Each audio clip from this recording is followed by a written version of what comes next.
Я использую вот эти вот иллюстрации, нарисованные пером и тушью сегодня для вот этого видео. Я буду проговаривать на фоне того, как вы смотрите, как я рисую эти штучки. Да. Всем привет, меня зовут Эдуард Кичигин, и сегодня будет тема про ландшафт. О, нет, про интерьерный скетчинг. Как я много делаю про ландшафтный скетчинг, сегодня будет немножко про то, как рисовать те элементы, которые будут в доме. Это фурнитура, мебель, ну, в общем, примеры будут и будут основные принципы, которые я использую для того, чтобы делать вот свою вот эту вот тему скетчинга, интерьерного скетчинга. Простой, понятный, эффективный. Они очень сильно перекликаются и с архитектурным скетчингом, и с ландшафтным, да, очень сильно перекликаются, потому что одна и та же техника, но, может быть, некоторые моменты стоит проговорить. В принципе, они универсальны, я думаю, что они будут полезны для этого всего. Да. Которые я буду проговаривать, это вот эти вот пункты, 8 пунктов, про все, что просто и под рукой, про маленькие задачи, про публичность, про простую технику и хороший результат, скетчбук и прогресс, привязка к работе и творчество, генезис. Сейчас я их проговорю. Немножко про меня, кто смотрит меня в первый раз, чтобы познакомиться. Всем привет, меня зовут Эдуард Кичигин, чао-чао. Такая штука. И первое, что я думаю по поводу скетчинга и постоянной практики этого скетчинга, это такой принцип, что все должно быть под рукой. Все должно быть под рукой просто по-любому. И это должны быть какие-то такие простые штуки, которыми вы рисуете. То есть для того, чтобы практиковать неустанно, неуклонно и постоянно, это должны быть простые инструменты, и весь процесс выглядит таким образом. Вы просто выкладываете это на стол, или оно уже лежит на столе, и вы сразу же приступаете к практике скетчинга. С какими инструментами, материалами это возможно. Это очень удобно, если вы используете скетчбук, вы просто разворачиваете скетчбук, и вам больше ничего не нужно делать. И это, например, какая-то простая история с линером, скажем, или в моем случае история-то чуть сложнее на самом деле, потому что я использую перо и тушь. Но мне нужно открыть баночку, да, это проблема. Но эта проблема нивелируется тем эффектом, который я получаю в итоге. Я не просто потому использую перо и тушь, что они там превосходны, я это очень люблю, на самом деле так. Но просто они в одно и то же время обеспечивают мне намного больше эффект от моего наброска, от моего рисунка. То есть я трачу одно и то же время, например, пером и линером. И пером получается неизмеримо круче. У него выразительные способности намного больше. И поэтому я предпочитаю инвестировать свое время в то, чтобы, открыть баночку, поставить ее куда-нибудь. Но можно этого избегать. Можно просто взять линер, там маркер, чем вы рисуете, и просто это должно быть под рукой. Вы должны положить на стол и сразу же приступить. Если приходит момент такой, что нужно готовиться к этому, раскладывать там кучу всяких материалов, там, сделать какие-то смешивания, там еще что-нибудь, то это ведет нас в историю, художника. А для меня это немножко проблемная история. У меня история скетчинга. То есть быстро, просто, хорошо и сразу же. Вот это важно. Поэтому мне такие материалы, например, линеры, которые я использую, винзоровские, я обычно засовываю джинсы, в карман, они хорошо там чувствуют себя. Я просто внимаю, например, я сейчас преподаю в академии, да, и я подхожу к студенту, и он что-то говорит, у него там свои какие-то видения, там свои какие-то инструменты, но чаще всего это карандаш или, просто ручка. И для того, чтобы мне сделать эффектный скетч и проиллюстрировать свою проектную мысль, которую я могу дать студенту, или скорректировать его, или посмотреть другой вид, другой разрез всей этой истории, которая у него в проекте, предложить мою идею, я должен использовать то, что я использую обычно, скетчинг. И для того, чтобы это все выглядело, как всегда, хорошо, симпатично и круто, я использую линеры. Достал линер, нарисовал на том клочке бумаги, который лежит на парте, например, и все окей. Вот. Второй принцип, который, я думаю, что очень важен, это маленькие задачи. Что такое маленькие задачи? Если вы будете идти в большую историю, то вы можете не закончить ее, например, там, за один подход, и это уже будет проблема. Ну, то есть вы будете растягивать, делать долгострой. А если вы используете маленькие задачи, микрозадачи, микрорисунки, то ваш прогресс идет намного более интенсивно и с удовольствием. И вы можете отследить эту ситуацию и видеть то, как вы развиваетесь. Поэтому я очень рекомендую, если вы, например, учитесь только рисовать, то делайте, например, то же, что и я делаю. Я вот сейчас на этих видео, которые иллюстрируются, делаю маленькие-маленькие подходы, и это очень хорошо работает.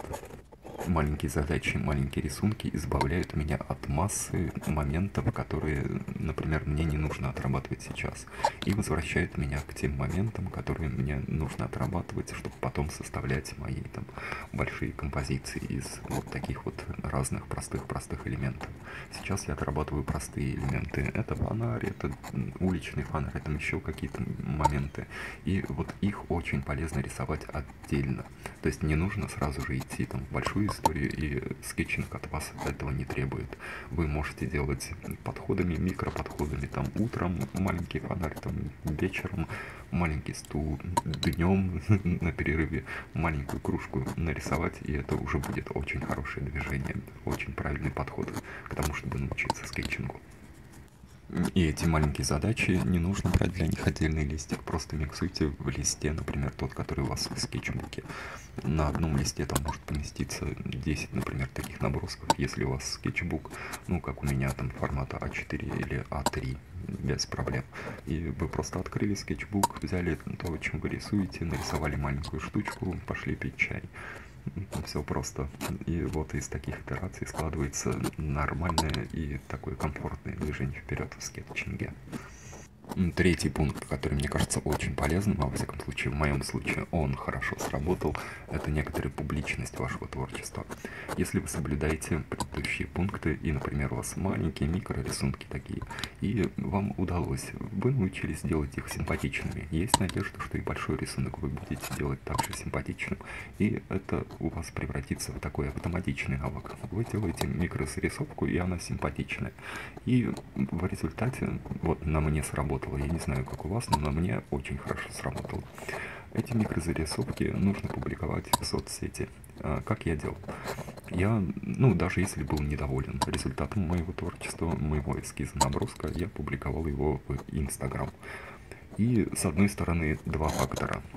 Первый — это, понятно, там, социальное одобрение, это прикольно, это немножко мотивирует. А второй момент — это, вот он интересный, он завязан на то, как вот с короной обстоят дела, да. Я думаю, я недостаточно хорошо рисую, это не очень симпатично, но я все равно это выкладываю. И все это видят, и это проблема. Все думают, что я рисую вот так, не очень хорошо. А на самом-то деле, может быть, я могу и лучше, если бы я постарался. И вот это заставляет, чтобы люди не думали, что я так не очень хорошо рисую, так, как я выложил, делать подход в следующий раз. И еще в следующий раз, и еще в следующий раз.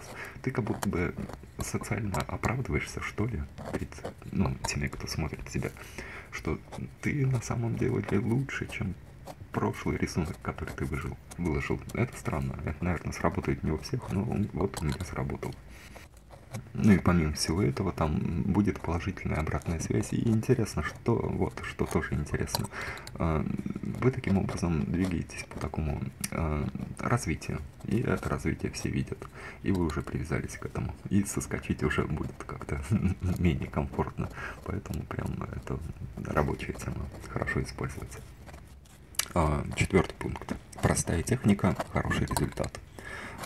Если посмотреть на предыдущие пункты, то выясняется, что нам нужно вот такие вот микрорисунки, чтобы они были симпатичны, чтобы это не занимало очень много времени и поддерживало, собственно, движение развития.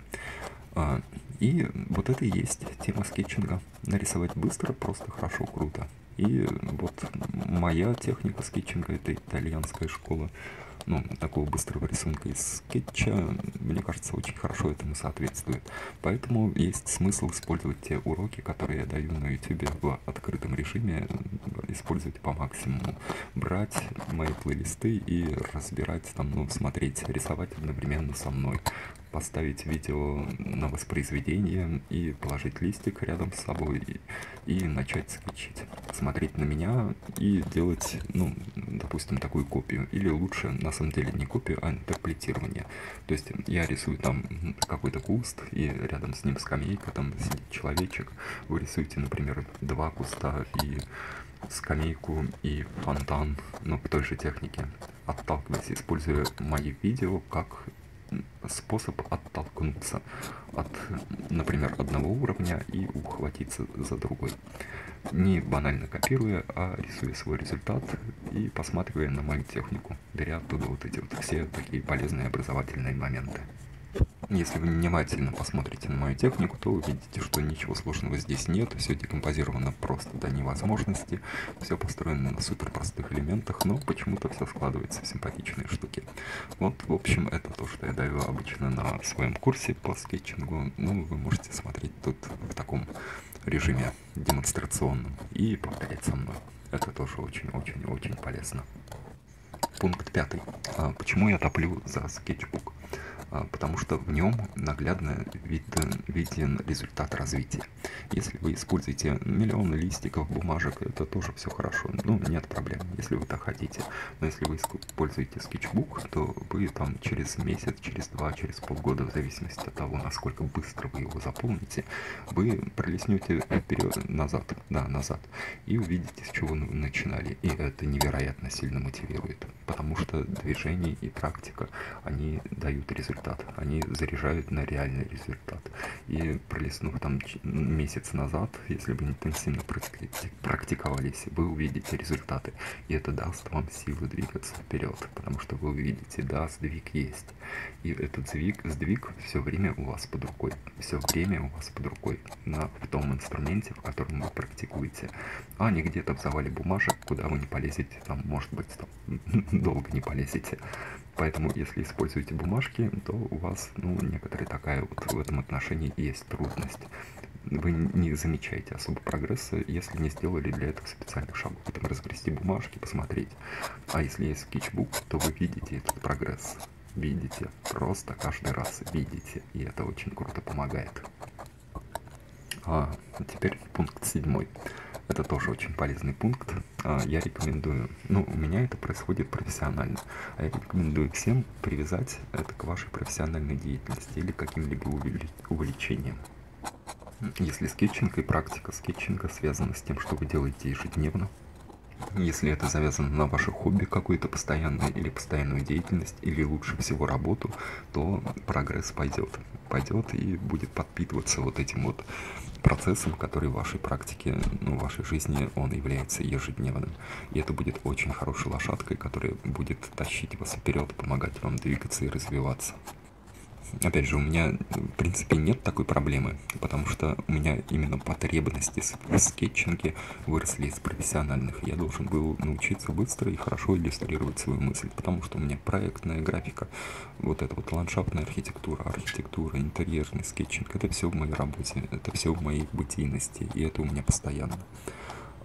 Если у вас какая-то другая сфера деятельности, то постарайтесь привязать вот это вот иллюстрирование, практику скетчинга к тому, чтобы это работало и в вашей парадигме, в вашей картине мира на ваши задачи. Если вам удастся это сделать, то вот эта вот деятельность, ваша работа, она будет толкать ваш скетчинг, толкать вас и позволять двигаться вперед более широкими шагами, с большим удовольствием и с большими результатами. Она будет практичной. А практичность — это все мы любим.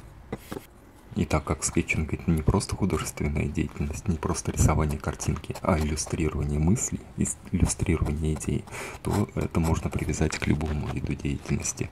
Или вы там занимаетесь там, биржевой аналитикой, или вы программируете какие-то комплексы систем, или вы любите там охоту, рыболовство, или вы думаете о том, какую сказку рассказать кому-нибудь. Все это может быть иллюстрировано скетчингом. Вы, если думаете над этим, то вы тратите, например, время на то, чтобы подумать об этом. Во время того, как вы думаете об этом, вы можете взять ручку, бумагу и разложить это все визуально. И такой способ мышления, он на самом деле очень эффективен, потому что вот я, например, там в своей деятельности использую такие записи, и когда-нибудь там через какое-то время я смотрю свои записи, и не только информационная часть, которая может быть дана текстом, а очень хорошо работает и образная часть, то, что нельзя, например, выразить словами. Это очень полезно. Ну, в общем, попробуйте, это работает.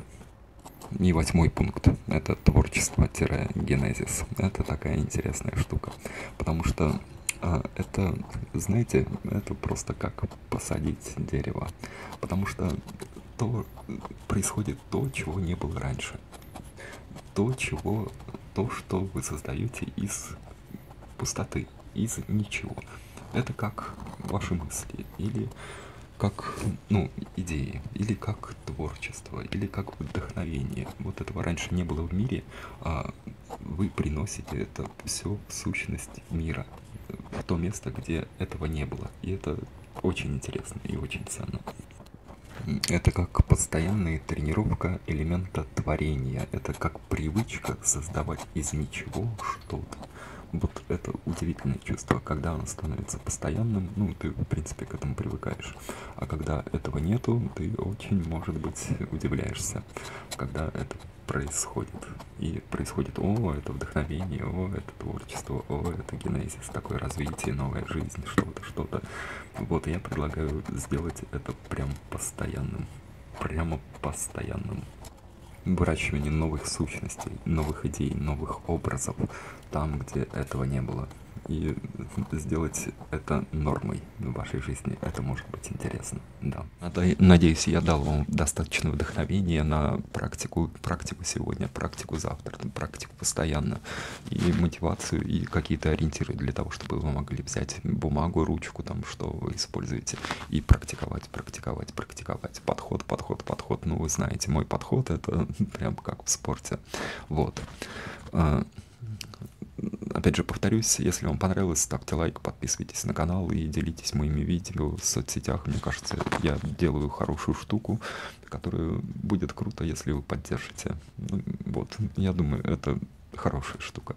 И смотрите внизу в описании к видео, там много плейлистов по интерьерному скетчингу, архитектурному скетчингу в путешествиях, ландшафтному скетчингу, про всякие вот такие вот симпатичные штуки, которые я рассказываю, как можно рисовать просто, быстро, круто, хорошо. И мои картины теперь можно уже купить на Saatchi Art. Ссылка тоже внизу в закрепленном комментарии. Смотрите и практикуйте. А меня зовут Эдуард Кичигин, и было приятно проговорить все эти штуки. Всем чао-чао, пока. И смотрите, тут плейлисты видны на экране, и можно выбрать что-то прямо сейчас, да, и пробовать, да.